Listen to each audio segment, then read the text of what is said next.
Bonjour, ça va? Buenos días. Me llamo José Javier, pero mis allegados me dicen JJ. Bienvenidos a este nuevo episodio de Reflexiones en Positivo basadas en los Evangelios. Seguimos adelante con el ministerio de Jesús, acercándonos cada vez más hacia el final. Recordamos que la última vez estuvimos hablando de un episodio muy interesante, que es el episodio de la Transfiguración, un episodio curioso, y dejamos a Jesús con los discípulos descendiendo del monte donde Jesús había transfigurado y conversando en ese camino.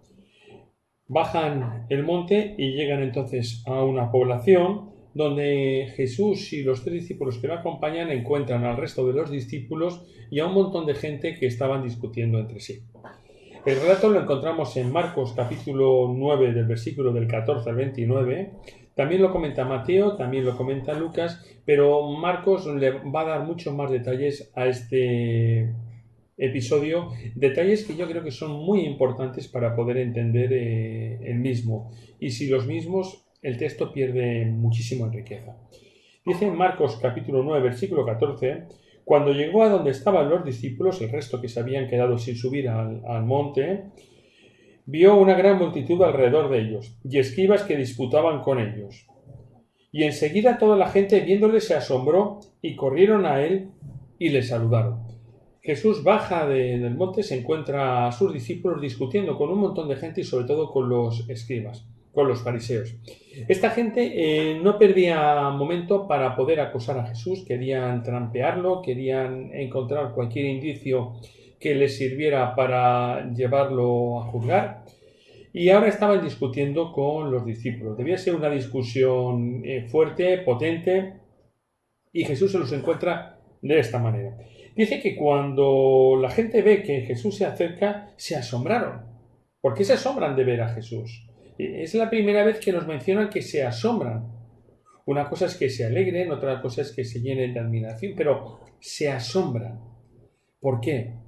Porque Jesús ha tenido una experiencia extraordinaria. Jesús baja del monte de la transfiguración, donde verdaderamente de su cuerpo ha salido un montón de luz que ha llenado todo aquello que le rodeaba.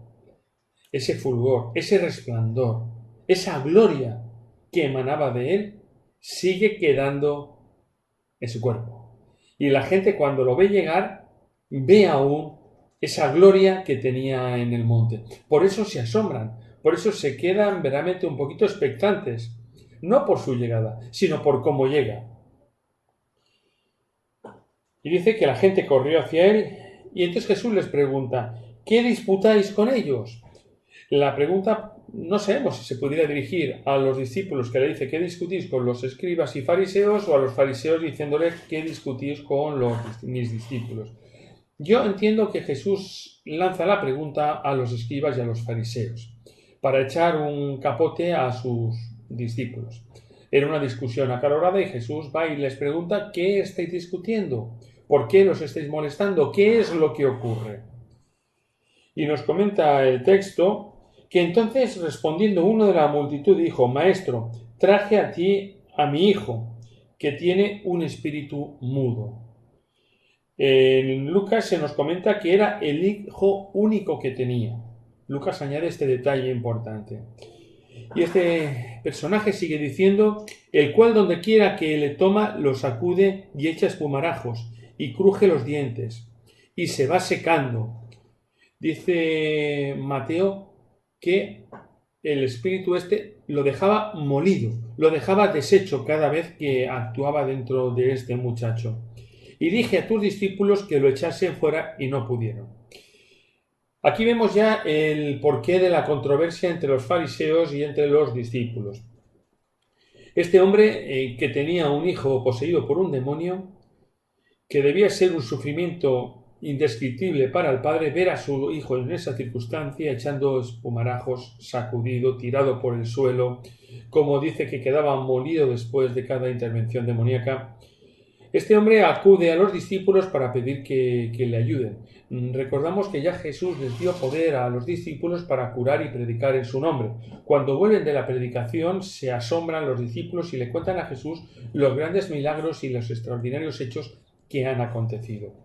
Sin embargo, en este caso, este hombre acude a los discípulos y dice: no han podido, no pudieron. Entonces, la controversia, ahora entendemos el por qué. Porque los escribas y los fariseos utilizaron esto para decir: ¿os dais cuenta? Estos discípulos no son discípulos de ningún Mesías. Jesús es simplemente un embaucador. No han podido hacer eso de aquí. Quisieron hacerlo en el nombre de Jesús y no han podido. Y se debió entablar una discusión muy tensa, una discusión fuerte, por este motivo. Un hombre preocupado por su hijo, que acude a los discípulos para que lo sanen, y los discípulos dicen: no pueden o no pudieron. Entonces Jesús, viendo la situación, viendo al muchacho endemoniado, viendo al padre angustiado, viendo a toda la multitud expectante, viendo a los discípulos avergonzados por no haber podido realizar este milagro, viendo a los fariseos y a los escribas frotándose las manos creyendo que habían encontrado ya un talón de Aquiles en Jesús, Jesús ve todo esto y, después de haber bajado del monte de la transfiguración, después de haber vivido toda esa gloria, de repente se tiene que encontrar de nuevo frente a toda esta realidad. Y hay un clamor que sale de su alma y dice: oh generación incrédula, ¿hasta cuándo he de estar con vosotros? ¿Hasta cuándo os he de soportar? Traédmelo. La gran pregunta es: Jesús, ¿a quién dirige estas acusaciones? Generación incrédula. Otra de los textos dice: generación pagana. Incrédula, pagana, que no creen. Jesús se lamenta de ver toda esta gente que está ahí, se lamenta de ver a esos escribas y a los fariseos esperando coger a Jesús, a sus discípulos, en cualquier renuncio. Mucha gente que estaba ahí verdaderamente estaba simplemente expectante, sin nada más, sin creer si sí o si no. Querían ver lo que pasaba. Y Jesús clama: ¿hasta cuándo os he de aguantar? Me queda ya muy poquito para mi martirio y veo que no estáis preparados aún. Traedme al muchacho. Y nos dice el texto que se lo trajeron. Y cuando el espíritu vio a Jesús, lo sacudió con violencia, quien cayendo en tierra se revolcaba echando espumarajos. Traen el endemoniado a Jesús, este muchacho poseído por este demonio, y cuando ve a Jesús, se revuelve todo dentro de este muchacho. El espíritu que tiene dentro se revela, se está enfrentando a Jesús de Nazaret, se está enfrentando a Dios, y eso no hay poder que pueda resistirlo. Este espíritu hace que el muchacho caiga al suelo, empieza a echar espumarajos por la boca, se sacude de todas las maneras, porque frente al poder de Jesús, el enemigo no puede hacer absolutamente nada. No puede. Es demasiado fuerte el poder de ese Dios. Lo sacudió con violencia, echando espumarajos, caído en el suelo. Entonces, ahora hay un relato, o una parte de este relato que me llama la atención, porque Jesús rompe mis moldes. Estaba acostumbrado hasta ahora, como Jesús, frente a un enfermo, da una orden y el enfermo es curado. Sin embargo, aquí Jesús parece que su preocupación es otra. Le traen al muchacho, el padre estaría mirando a Jesús para ver si lo curaba, y de repente Jesús, en vez de curarlo, se pone a hablar con el padre. Sorprendente, ¿no? El padre lo que quería es que curara al hijo, no que se pusiera a hablar con él. Y la curación del hijo era algo necesario de ese momento. Pero Jesús se salta todo lo que los hombres creían y va a actuar de otra manera. Se pone a hablar con el padre y le dice al padre, mirándolo: ¿cuánto tiempo hace que le sucede esto? Parece como el médico, ¿no? Cuando vamos a verlo y nos preguntan: ¿desde cuánto tiempo tienes esto? Jesús hace una pregunta: ¿cuánto tiempo hace que le sucede esto? El padre estaría pensando: bueno, ¿y qué tiene que ver esto ahora? Yo lo que quiero es que lo cures, no que preguntes por la vida del niño ni por mi vida. No es así como quiero que actúes. Pero Jesús lo hace, esta acción la hace por un motivo muy determinado. Él sabe cómo conducirse frente a cualquier situación. Y frente a Jesús nunca hay dos situaciones iguales. Entonces, el Padre responde, muchas veces le echa en el fuego y en las aguas para matarle. Está así desde niño. Y el Padre entonces dice, pero si puedes hacer algo, hazlo. Y ten misericordia de nosotros, ayúdanos. El Padre le explica a grandes rasgos y al final le dice, pero olvidémonos de eso. Yo lo que necesito es que cures a mi hijo. ¿Puedes hacerlo? Si puedes, por favor, hazlo. No actúa como la mujer sirofenicia, que toca a Jesús y pensaba que simplemente tocando el manto de Jesús sería sanada. No actúa como el centurión. Cuando el centurión le dice a Jesús, no hace falta que vengas a mi casa, di una orden y mi siervo será curado. No actúa como el paralítico que es descendido por el tejado, que va a Jesús sabiendo que Jesús le podía curar. Si puedes. Tus discípulos no han podido. Si puedes tú. Y Jesús va a reprenderle. Jesús tiene una frase aquí que dice, ¿cómo? Sí puedo. Al que cree, todo le es posible. ¿Qué estás diciendo si sí puedo? Pues claro que puedo. El problema no es si puedo. El problema es si tú tienes fe en mí para que yo haga esto. Esta es la gran diferencia. ¿Cómo que sí puedo?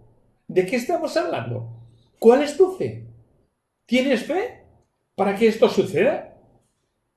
Es interesante, por eso Jesús Por eso Jesús no cura directamente al niño. Quiere hablar con el Padre.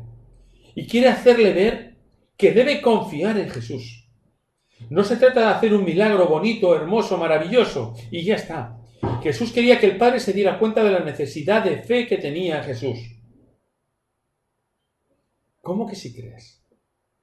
¿Cómo si puedo? No. Tienes que creer y yo puedo. Y entonces el Padre va a cambiar de actitud, totalmente. Y dice entonces que clamó diciendo, creo, ayuda a mi incredulidad. ¡Qué hermoso ahora! No es el de si puedes. No. Creo, ayuda a mi incredulidad. Dice que clamó, que chilló, que vociferó. Creo, ayuda a mi incredulidad, por favor. Quizá si hubiera dicho solo creo, pensaríamos que lo ha hecho por las circunstancias egoístas de que ayudara a su hijo. Pero añade algo más. Ayuda a mi incredulidad. Si no creo lo suficiente, por favor, ayúdame a poder llegar a donde tú quieres que llegue. Y cuando Jesús vio que la multitud se agolpaba, reprendió al espíritu inmundo diciéndole, espíritu mudo, sal de él, yo te mando, no entres más. Jesús ordena al mal. Jesús ordena a este poder venido de las tinieblas que saliera de este muchacho y que no volviera a entrar más. El poder del mal está limitado por Dios. Eso debemos tenerlo siempre claro. El diablo nunca va a llegar más allá de donde el Señor le permita. Por mucho que las cosas en ocasiones vengan encima y parece que todo salga mal. Dios siempre limita el poder del mal. Te ordeno, sal, vete y no vuelvas a entrar. Contundente. Imperativos. Dice, entonces el espíritu clamando, sacudiéndole con violencia, salió y quedó el niño como muerto, de modo que muchos decían, está muerto. El espíritu se revuelve. No puede frente a este poder que viene de Jesús. Y sale del muchacho de una manera terrible. El muchacho cae al suelo, parece que está muerto. Y es más, me llama la atención, dice que el espíritu clamó y salió. El Padre clamó a Jesús diciendo, creo. Este espíritu clamó, chilló, vociferó, saliendo. Hay dos maneras de clamar delante de Jesús. Creo, ayuda a mi incredulidad. O simplemente clamar de esta manera yéndose lejos de Jesús.